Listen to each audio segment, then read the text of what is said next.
মায়ের দোয়ায় ৫০০ টাকা ধার নিয়ে ব্যবসা শুরু করে ১৫ বছরের ব্যবধানে এখন ৩টি দোকানের মালিক রাজবাড়ীর তপু।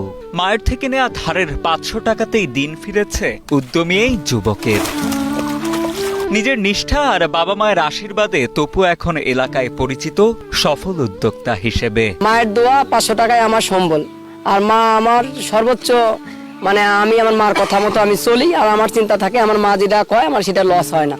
রাজবাড়ীর বালিয়াকান্দি উপজেলার ভীমনগর গ্রামের শামসুল রহমান ও আবেদা সুলতানা দম্পতির সন্তান জাহিদ হাসান তপু। বালিয়াকান্দি দাখিল মাদ্রাসায় ৮ম শ্রেণী পর্যন্ত লেখাপড়ার পর দারিদ্রতার কারণে লেখাপড়া হয়নি তার।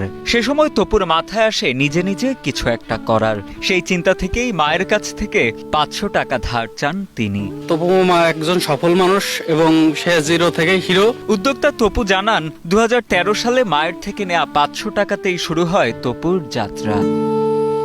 প্রথমে বাজার থেকে কেনা বুট ও বাদাম বাড়ি থেকে ভেজে সেগুলো দিয়ে ব্যবসা শুরু করেন উপজেলার সোনার মোড়ে। সেই ব্যবসার লাভ থেকে একটি পরিত্যক্ত মুরগির ঘরের শেড ভাড়া নিয়ে মুরগির ব্যবসা শুরু করেন তপু। এরপর আবার সেই মুরগির ব্যবসার লাভ থেকে শুরু করেন ফুলের ব্যবসা। এভাবেই ধীরে ধীরে নিজের ফুল, মুরগি ও ছাগলের ব্যবসা সম্প্রসারিত করতে থাকেন উদ্যমী এই যুবক। মায়ের দেয়া টাকা আর দোয়ায় তপু এখন একজন প্রতিষ্ঠিত ব্যবসায়ী। মার থেকে ৫০০ টাকা নিয়ে এই ব্যবসা শুরু করি। এই ৫০০ টাকার থেকেই আমি ঘাত প্রতিঘাত আস্তে আস্তে আস্তে আস্তে আপনার লস লাভ এরকম করে আমি এখন এই পর্যায়ে আছি। এখন মনে করেন যে এই ৫০০ টাকা মানে অনেক কষ্টের ৫০০ টাকা, আসলে ৫০০ টাকা আমার কাছে এখন মনে করেন ৫০ লাখ টাকার চাইতে বেশি। উদ্যোক্তা তপুর মা আবেদা সুলতানা জানান, ছেলেকে যেন ঘরে বেকার বসে থাকতে না হয় তাই ব্যবসা শুরু করার জন্য ৫০০ টাকা ধার দিয়েছিলেন তিনি। তার দেয়া সেই ধারের টাকা আর দোয়াতেই এখন সফল তার ছেলে তপু। পড়ার ভিতরেই বললো, মা আমি তো বাড়ি এসে বসে রয়েছি, তা আমার ৫০০ টাকা দাও, আমি একটা কিছু করি। তারপরে ৫০০ টাকা দিলাম, নিয়ে ও চলে গেল। দেখ পুরো কিনে নিয়ে আসলাম মুরগি, নিয়ে এসে তারপরে লেগে ব্যবসা শুরু করলাম। স্থানীয় এলাকাবাসী জানান, তপুর সততা সবাইকে আকৃষ্ট করে। নিজের সততা আর উদ্যমেই দিন ফিরেছে তপুর।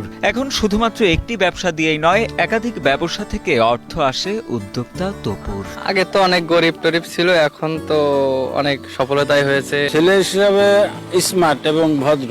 এদিকে রাজবাড়ী বালিয়াকান্দি উপজেলা যুব উন্নয়ন কর্মকর্তা মোহাম্মদ আবু বকর সিদ্দিক জানান, শুরু থেকেই উদ্যমী তপুর পাশে ছিল স্থানীয় যুব উন্নয়ন অধিদপ্তর।